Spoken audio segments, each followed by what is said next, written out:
Hello students. आज मैं आपके लिए गोइंग प्लेसेस का चैप्टर लेके आई हूँ फ्लेमिंगो बुक से।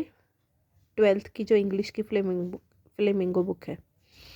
Okay, so going places basically एक स्टोरी है। एक टीनेज गर्ल की जो कि अपने ही सपनों में खोई रहती है, राइट।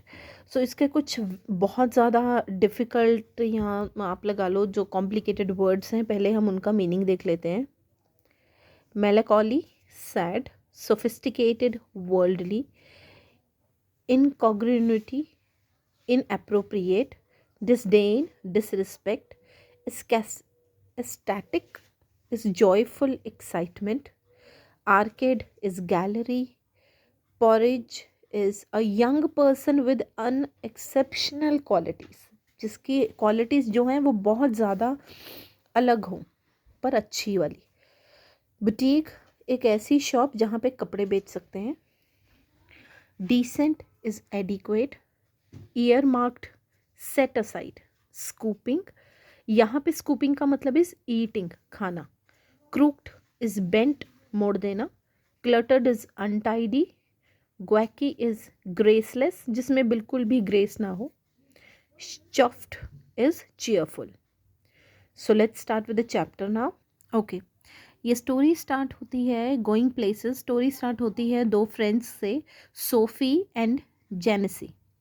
अब जेनेसी एंड सोफ़ी दो बहुत अच्छी सहेलियां हैं जो कि अपने कॉलेज स्कूल से वापस आ रही हैं। और जो सोफ़ी है उसने अपने सपने बुनने शुरू कर दिए। कैसे? उसने बोलना शुरू कर दिया कि जब भी हम स्कूल छोड़ेंगे तो मैं अपना बुटीक बनाऊंगी। और वो जेनेसी को बोलती है कि मैं अपने बुटीक में अच्छे अच्छे कपड़े रखूंगी, ये मैं मैनेजर बन जाऊंगी। पर जो जेनेसी होती है उसको पता है कि वो बहुत ही ज़्यादा गरीब फैमिलीज़ में से हैं। ऐसी फैमिलीज़ में से जिनमें ज़्यादातर जो लोग हैं वो बिस्किट फैक्ट्री में ही काम करते हैं। उनकी फैमिली भी वहीं काम करती आई है, वो लोग भी वहीं काम करेंगे। तो वो सोफ़ी के जो सपने हैं उन पे ज़्यादा ध्यान नहीं देती और वो सोफ़ी को भी बोलती है कि तुम अपने सपनों पर इतना ज़्यादा ध्यान मत दो, ये सिर्फ सपने हैं। क्योंकि ऐसी चीज़ों के लिए बहुत ज़्यादा पैसों की ज़रूरत होती है, बुटीक खोलने के लिए या शॉप खोलने के लिए। और ये सपने हम जैसे लोगों के लिए इम्पॉसिबल हैं।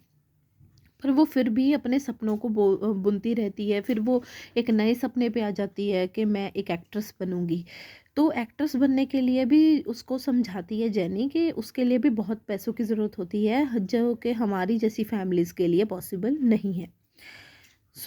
फिर भी जो सोफ़ी है वो अपने सपनों की दुनिया में खोई रहती है और कंटिन्यू करती है और ऐसा करते करते वो घर आ जाती है। वो घर आती है तो उसके फादर हैं जो कि थोड़े हेल्दी हैं, वो खाना खा रहे हैं। उसकी मदर काम कर रही हैं और उनका एक छोटा सा घर है, वन रूम सेट की तरह उनका घर है, जिसमें वो उस सोफ़ी है, उसका एक छोटा भाई है, एक उससे बड़ा भाई है।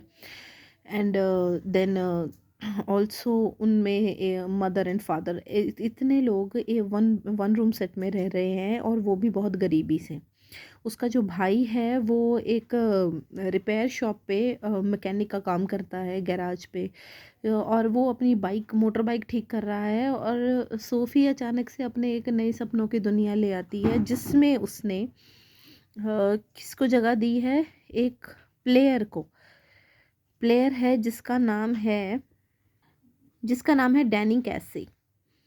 अब डैनी कैसे एक बहुत ही बड़ा प्लेयर है और वो आके अपने भाई को, जो उससे बड़ा भाई है, वो अपने भाई को सोफ़ी बताती है कि मैं आज डैनी कैसी से मिली।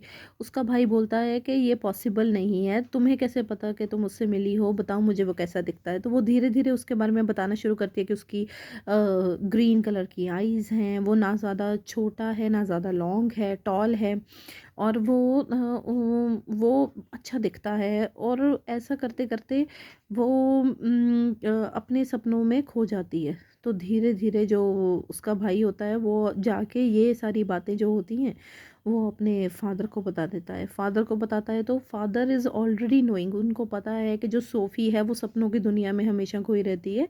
तो वो अपने बेटी से बोलते हैं कि ऐसी चीज़ों के बारे में सोचना तुम बंद करो, अगर तुम उससे मिली भी हो तो भी ये पॉसिबल नहीं है कि तुम उससे दोबारा मिलो, अपने काम पे और अपनी पढ़ाई पे ध्यान दो। पर फिर भी जो सोफ़ी है वो एक टीनेजर है और वो अपने सपनों की दुनिया से बाहर नहीं आना चाहती, और जो उसकी फैमिली है वो उसकी ऐसी किसी भी बात पे विश्वास नहीं करते, क्योंकि उन्हें पता है कि ये सिर्फ़ और सिर्फ़ सपने देखती है और कुछ नहीं। देन स्लोली एंड सडनली एक दिन वो लोग मैच देखने जाते हैं, जहाँ पे वही प्लेयर कैसी खेल रहा होता है जो कि जिसको सोफ़ी ने बताया होता है कि वो उससे मिला है। अब जो उसका छोटा भाई होता है वो जेनिसी से कहता है कि सोफ़ी तो इस प्लेयर से मिली हुई है, उसकी मीटिंग हुई है इसकी। तो जेनिसी एकदम से शॉक में आ जाती है और वो अपनी इस फ्रेंड से जाके, सोफ़ी से जाके बोलती है कि क्या बोल रही हो तुम? जेनेसी से वो बोलती है कि ये मेरा और मेरे बड़े भाई का सीक्रेट था, ये तुम्हें कैसे पता चल गया? तो वो अपने भाई से जाके बहुत गुस्सा होती है कि ये हमारे बीच का सीक्रेट तुमने जेनेसी को क्यों बता दिया? पर फिर उसका बड़ा भाई बोलता है कि तुम अपनी सपनों की दुनिया से बाहर आ जाओ। ऐसे करते-करते उसको हर कोई समझाने की कोशिश करता है कि तुम अपने सपनों की दुनिया से बाहर आ जाओ, पर वो फिर भी किसी की बात मानने के लिए तैयार नहीं है।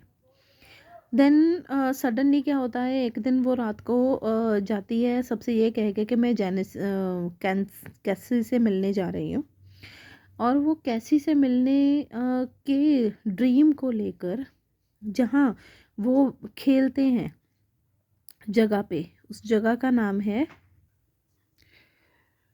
तो वो सबको बोलती है कि वो रॉयसी कैसल में उससे मिलने गई थी। ये एक ऐसी प्लेस होती है जहाँ पे मतलब जो खेलने वाले लोग होते हैं वो बेसिकली जाते हैं, जो स्टेडियम के बाहर की जगह एक तरह से होती है ना, उसको बोलते हैं।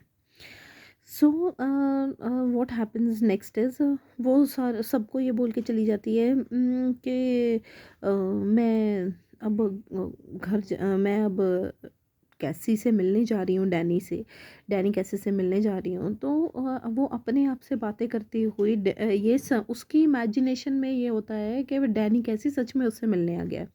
वो उससे बातें करना शुरू कर देती है कि मैंने तुम्हारा मैच देखा था, तुम अच्छे दिखते हो, मैं तुम्हें हर हफ्ते देखती हूँ, मैं तुम्हारा मैच देखने आती हूँ, क्या तुम मेरा ऑटोग्राफ साइन करोगे?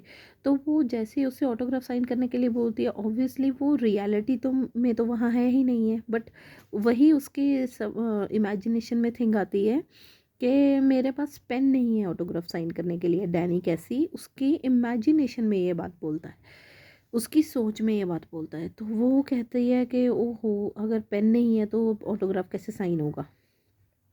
जैसे ही वो ये सब बातें करके अपने दिमाग से इन सब बातों के ख्याल के बारे में सोचती है, तो वो फिर से उससे मिलने के लिए बोलती है। तो नेक्स्ट डे नाइट वो उससे मिलने के लिए फिर से वहीं जाती है जहाँ हमेशा उसको ये लगता है कि वो उससे मिलने आया है। तो वो वहाँ जाती है तो वहाँ कोई भी नहीं आता है, नो बडी एट ऑल, वहाँ पे कोई भी नहीं आता है। सब उसको बोलते हैं कि ये सिर्फ तुम्हारी इमेजिनेशन है और कुछ नहीं है, रियलिटी में डैनी कैसे तुमसे मिलने नहीं आता है। तो ये बात को प्रूव करने के लिए कि वो उसको सच में मिलने आता है, वो चली जाती है और वो बहुत देर इंतज़ार करती है, पर वही होता है कि उससे मिलने वहाँ पे कोई भी नहीं आता है। फिर वो उसको रियलाइज़ होता है कि हाँ, जो सब ये चीज़ें हैं ये सिर्फ मेरी इमेजिनेशन में है। लेकिन ऑल ऑफ अ सडन अचानक जैसे ही वो स्टेडियम के पास से फिर से गुजरने लगती है, फिर उसको यही लगता है कि डैनी कैसे उससे मिलने आएगा। मतलब बेसिकली ये एक ऐसी टीनेजर के आसपास स्टोरी घूमती है जिसमें ये दिखाया गया है कि जो ये टीनेजर है उसको उसको रियलिटी से कोई मतलब नहीं है, उसको बेसिकली अपनी ही धुन में रहना है, अपनी इमेजिनेशन में रहना है, कोई जितना भी जो भी समझाए। ये सारे चैप्टर की समरी है, मैंने आपको हिंदी में समझाई है और शुरू में इसके जितने भी डिफ़िकल्ट वर्ड्स हैं सबके मीनिंग्स बताए हैं। इसके अलावा अगर आप लोगों को ऐसा लगे कि हमें कुछ और मीनिंग्स जानने हैं या कोई और क्वेश्चन के जो आंसर्स हैं वो डिस्कस करने हैं, तो आप प्लीज़ कमेंट सेक्शन में ज़रूर बताइए। प्लीज़ मेरे चैनल को लाइक कीजिए, सब्सक्राइब कीजिए एंड ज़्यादा से ज़्यादा शेयर कीजिए। Thank you.